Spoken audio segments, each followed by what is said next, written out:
अंदर ऊर्जा आएगी, साहस आएगी। आज रानी दुर्गावती जयंती है। रानी दुर्गावती अकेले ने जो अकबर की सेना थी उसको ऐसा पछाड़ा था कि दोबारा लौट के नहीं आया। पहले युद्ध में ही उसको मार डाला था। ये स्थिति आई थी, ऐसे कई सैनिकों को मार दिया था उसने। तो रानी दुर्गावती बनना होगा आप लोगों को, नहीं तो इस जो भारत देश है इसमें नारी शक्तियों के लिए कोई सुरक्षा नहीं है। भले वो नेता मंत्री बड़े बड़े मंच पे बैठते हैं, हमारे संविधान को लागू नहीं करते, लेकिन संविधान में हमें नारी शक्तियों के लिए स्पेशल वो अधिकार मिले हैं, लेकिन उस अधिकार का हमारे ऊपर बैठे लोग ही उल्लंघन करते हैं। नारी शक्ति को कहीं आगे बढ़ने नहीं देते हैं। क्यों नहीं देते हैं? जब तक आप लोग आवाज नहीं उठाएंगी तब तक हम लोग डरे से में रहेंगे।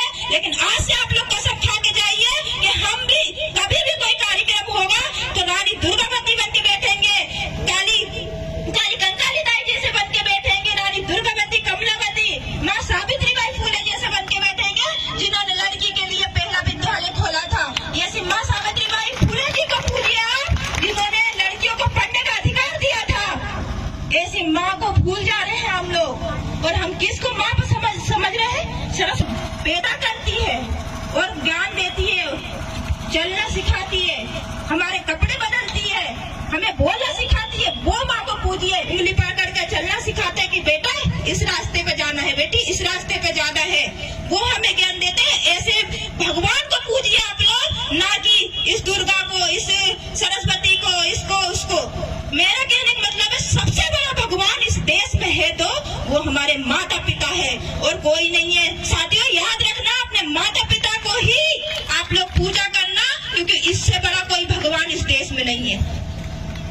इससे बड़ा कोई भगवान इस देश में नहीं है। जो अपनी माता पिता की सेवा करता है वही आगे चल के आगे बढ़ता है। और वही वो पंडित बोलता है ना स्वर्ग नर्क में जाता है, उसको भी नहीं पता है कि स्वर्ग नर्क में जाते हैं। बल्कि हम ऐसे लोग हैं जो मर के भी जिंदा हो जाते हैं। हम ऐसे समाज से हैं जो मर के भी जिंदा हो जाते हैं। ऐसी किसी समाज में हो तो बताइए आप लोग, है क्या? तो ऐसे समाज के लोग हैं हम। हमें खुशी होनी चाहिए, हमें गर्व होना चाहिए। इस समाज में हम पैदा हुए हैं, इस आदिवासी समाज में पैदा हुए हैं। मैं गर्व से बोलती हूँ, मैं गोंड हूँ, मैं आदिवासी हूँ और आदिवासी की बेटी हूँ। और मैं दहाड़ूंगी भी और लोगों से जो शोषण अत्याचार करते हैं उनको पछाड़ूंगी भी।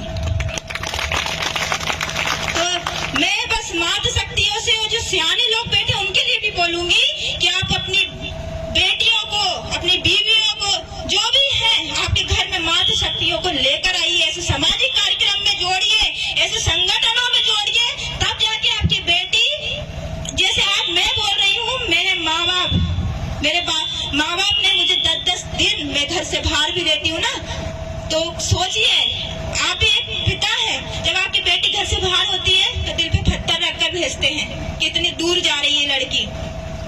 तो आप लोग, मेरे पिताजी ने जब मुझे समाज सेवा करने के लिए आजादी दे दी है, तो आप लोग भी अपनी बेटियों को आजादी दे सकते हैं और उन लोगों को भी समझा सकते हैं, बता सकते हैं कि बेटी आज समाज है तो हम हैं, समाज नहीं है तो हम नहीं हैं। आप लोग बताइए और उनको संस्कृति भी बताइए, क्योंकि ज्यादातर क्या होता है, हमारी जो समाज की लड़कियां हैं, हमारी जो समाज की लड़कियां, उनको संस्कृति नहीं पता है कि हमें किस गोत्र में शादी करनी है, किस जगह शादी करनी है, किस जगह नहीं करनी। तो वो क्या करते हैं, पंडितों के लड़के से, लड़कियों से शादी करते हैं। क्यों करते हैं?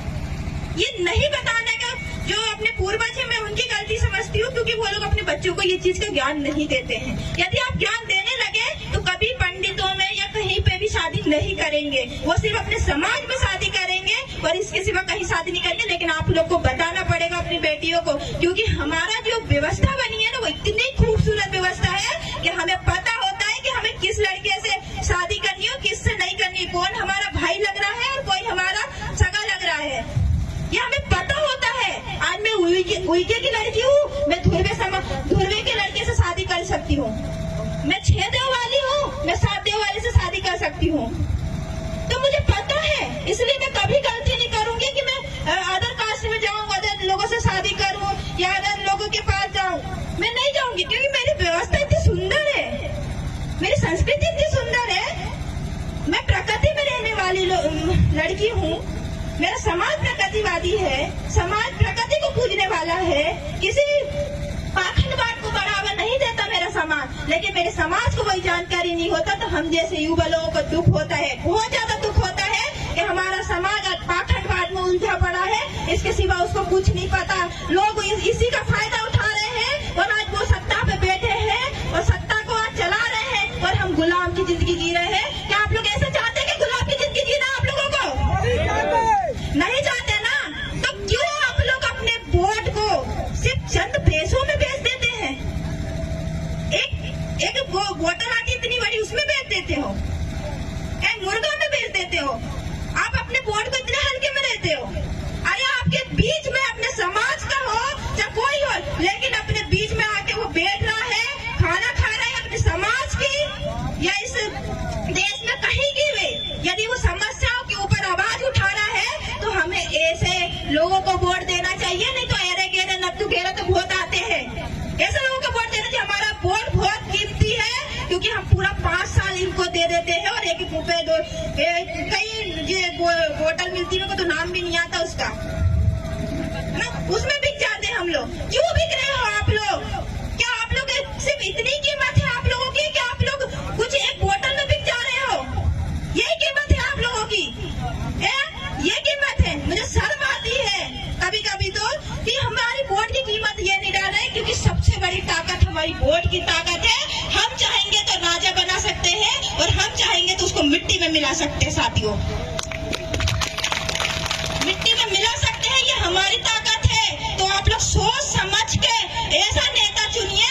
मैं इसका उदाहरण भी दे देती हूँ आप लोगों को। क्या करते हैं, मतलब कोई भी हो, समाज की बेटी के लिए यदि कोई लड़का ढूंढते हैं तो उसको तो बड़ा देखते हैं, यार ये गोरा है कि नहीं, सही से चल रहा है कि नहीं चल रहा है, खाना बना लेता है कि नहीं बना लेता, नौकरी करता है कि नहीं करता, देखते हैं कि नहीं? सभी पिता है, देखिए अपनी बेटी के लिए लड़का ढूंढेंगे तो देखेंगे कि नहीं, बताइए? देखते हैं ना, सारी खूबी देखते हैं लड़के के अंदर कि हमारी बेटी कैसे खुश होगी यदि हम ऐसी उठा कर दे दिए किसी को। देखते हैं ना, बेटा हो या बेटी, उसके लिए लड़का या लड़की आप लोग देखते हैं तो ठोक बीन कर देखते हैं, ऐसे कोई नहीं दे देता उठा के अपनी बेटियों को। तो यही सबसे बड़ा उदाहरण है। यदि आपके बीच में कोई खड़ा हो रहा है प्रतिनिधि, तो उसको पहले ठोक बजा के देखिए कि ये मेरे समाज में आया था कि नहीं, ये बैठा था कि नहीं, या मेरे साथ खाना खाया कि नहीं, कि मेरी समस्या को समाधान किया कि नहीं, ये मेरी बात वहां तक ले जाता है कि नहीं कलेक्टर के पास, सरपंच के पास। तो ऐसे लोगों को मैं कह रही हूँ, आप लोग ऐसे लोगों को वोट दीजिए जैसे आप अपने बेटी के लिए वो दामाद देखते हैं। ठोक बजा के देखिए आप लोग, तब जाके आपकी वोट की कीमत सही होगी, नहीं तो कहीं नहीं होगी। ऐसे ही देते रहेंगे, ऐसे ही फेंकते रहेंगे और हम जिंदगी भर गुलाम की